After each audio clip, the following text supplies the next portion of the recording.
এবার বলতেছে, হুজুর আপনাকে আমি সব সময় স্মরণ করি, একটা কাজ করে দেবেন আপনি আমাকে। হুজুর বলতেছে, তোমার বর্ণনা বলো। হুজুর আপনি আমার জন্য একটু দোয়া করবেন। নবীদের দোয়া আল্লাহর কাছে কবুল হয়ে যায় না? হুজুর আপনি আমার জন্য একটু দোয়া করবেন, এই দুনিয়ার সব থেকে সুখী মানুষ আল্লাহ যেন আমাকে বানায় দেয়। খিজির আলাইহিস সালাতু ওয়াস সালাম বলল, ভাই আমি এই দোয়া এইভাবে করতে পারবো না, তবে তুমি একটা লোক দেখাই দাও, যেই লোকটা সব থেকে সুখী, ওই লোকটার জন্য আমি যেরকম, ওই লোকটাকে দেখাই দাও মডেল হিসাবে, আমি সেই লোকের মতো দোয়া করে দেবো, আল্লাহ যেন তোমাকে সেই লোকের মতো বানায় দেয়। চিন্তায় পড়ে গেছেন। চিন্তায় পড়ে যে খিজির আলাইহিস সালাতু ওয়াস সালাম ওই দিন বিদায় নিছে, ও খুঁজতেছে খুঁজতেছে খুঁজতেছে, সুখী লোক খুঁজতেছে। কি খুঁজতেছে? সুখী লোক খুঁজতেছে। বছর চলে যায়, বছর চলে যায়, সুখী লোক ওর মন মতো হয় না। একদিক দিয়ে সুখ থাকলে আর একদিক দিয়ে সুখ নাই, একদিক দিয়ে কষ্টে আছে আর একদিক দিয়ে সুখী আছে। বছরের শেষ প্রান্তে এমন সময় যাইতে যাইতে এক জায়গায় দেখে একটা স্বর্ণের দোকান ভরা, অনেক বড় দোকান, কলিয়াম জুয়েলার্সের মতো, সব জায়গায় খালি স্বর্ণ আর স্বর্ণ। বলতেছে, ভাই দোকানের মালিক কে? ওই ক্যাশ মেমো যেখানে ওই যে ওই জায়গায় বসে আছে কাউন্টার। যায় দেখে হ্যান্ডসম চেহারা, ভিআইপি চেহারা, একদম অনেক সুন্দর চেহারা, টকটকে চেহারা, উঁচু লম্বা ফিগার, সব কিছু ভালো। আস্তে আস্তে করে তার বাড়ির খবর নিয়ে বাড়ি যেয়ে দেখে বউখানো ভালো, চেহারা ছবি ভালো, স্বর্ণের দোকান, কোটিপতি, ওর বউ কি খারাপ হবে না? যায় দেখে বউখানো ভালো, জন্মের চেহারা। ফকিরের বেশ ধরে ঘরের ভিতর যায় দেখে তার ঘরের ভিতর যে সোফা আছে সব বিদেশি দামি দামি জিনিস। ফিরে আসছে দোকানদারের কাছে, স্বর্ণের দোকানে আসে দেখে যার সাথে কথা বলে হাসে হাসে কথা বলে। এবার চিন্তা করছে, এই লোকটার মতো সুখী আর কেউ নাই। ঘরের ভিতরও সুন্দর বালা খানা বানাইছে, ঘরের ভিতরও সাজাইছে, দোকানটাও স্বর্ণ দিয়ে সাজাইছে, মনের ভিতর ফুর্তি আছে, হাসি আছে, মুখে হাসি আছে। এই লোকটার মতো সুখী লোকটার নাই। বলতেছে, ও ভাই আমি আপনাকে মসজিদের ইমাম, যদি দেখেন সবসময়ের জন্য 2500 3000 টাকা 2000 একটা জামা গায়ে দিই, মোটর সাইকেল একটা পুরো নইলে আর একটা কিনি, আপনারা কি বুঝবেন? হুজুরির অনেক টাকা পয়সা আছে নাকি? এটাই তো।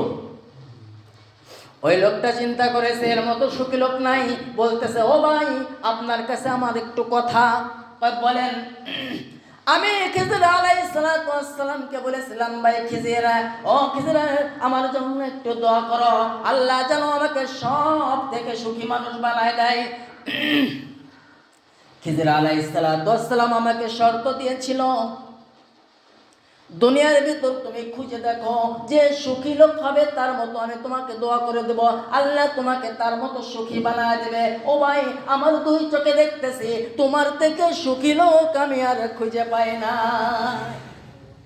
কিন্তু আমার মন চাই তোমার মডেল হিসাবে যে দোয়া পারবে, কিন্তু তোমার ভিতর কোনো দুঃখ আছে কিনা একটু জানি। কারণ আমি যখন খিজিরকে দোয়া করতে বলবো, খিজির আলাইহিস সালাতু ওয়াস সালাম দোয়া করার সাথে সাথে আপনার মতো হয়ে যাব, আমি আপনার মতো সুখী হয়ে যাব। আপনার ভিতর যদি কোনো দুঃখ থাকে ওই দুঃখটা আমার ভিতরও থাকবে, আমি মডেল হিসেবে দোয়া করাইতে বলবো।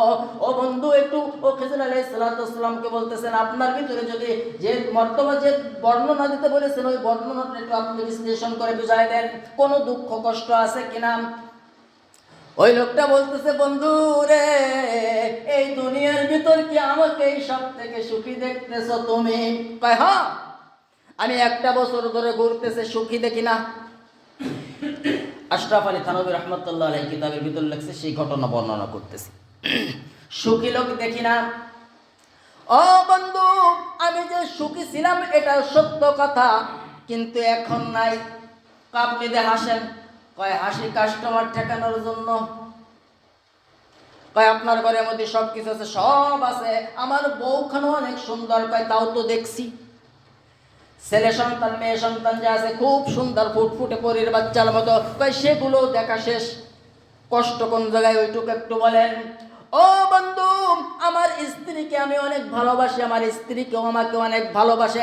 এক সময় মৃত্যু সরজায় স্ত্রী আমাকে বলতেছে, স্বামী আমি মরে।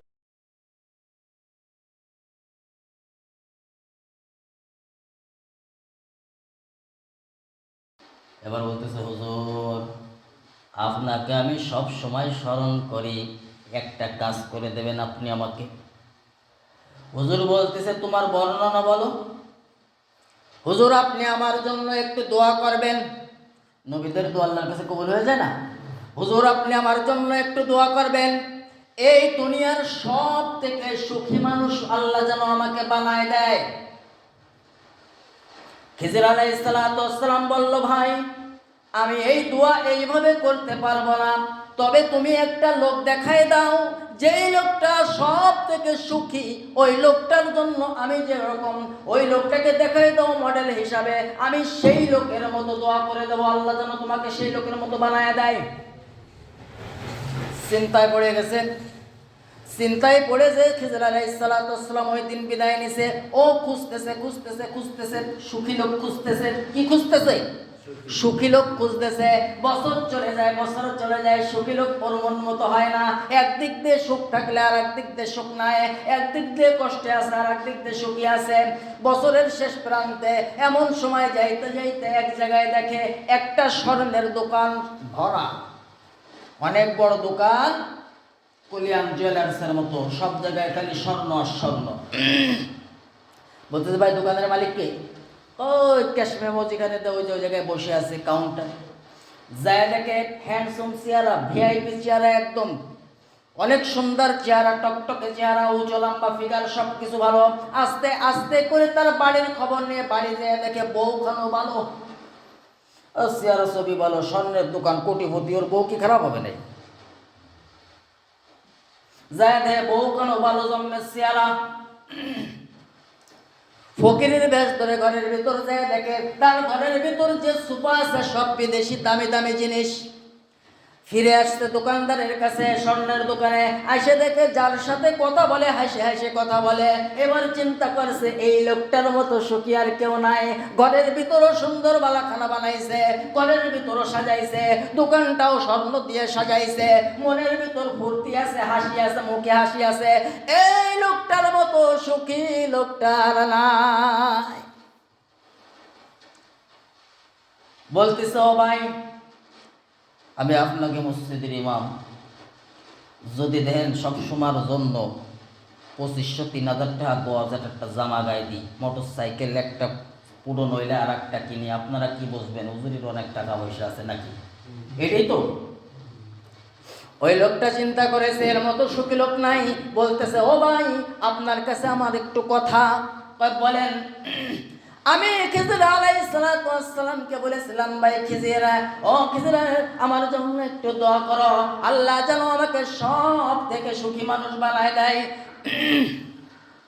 খিজির আলাইহিস সালাতু ওয়াস সালাম আমাকে শর্ত দিয়েছিল, দুনিয়ার ভিতর তুমি খুঁজে দেখো যে সুখী লোক হবে তার মতো আমি তোমাকে দোয়া করে দেব, আল্লাহ তোমাকে তার মতো সুখী বানায় দেবে। ও ভাই আমার দুই চোখে দেখতেছি তোমার থেকে সুখী লোক আমি আর খুঁজে পাই না,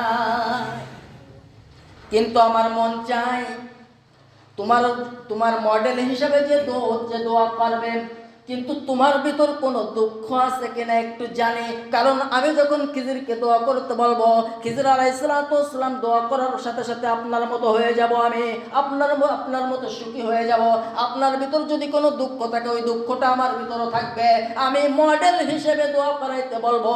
ও বন্ধু একটু, ও খিজির আলাইহিস সালাতু ওয়াস সালামকে বলতেছেন, আপনার ভিতরে যদি যে মর্তবা যে বর্ণনা দিতে বলেছেন ওই বর্ণনাটা একটু আপনি বিশ্লেষণ করে বুঝাই দেন, কোনো দুঃখ কষ্ট আছে কিনা।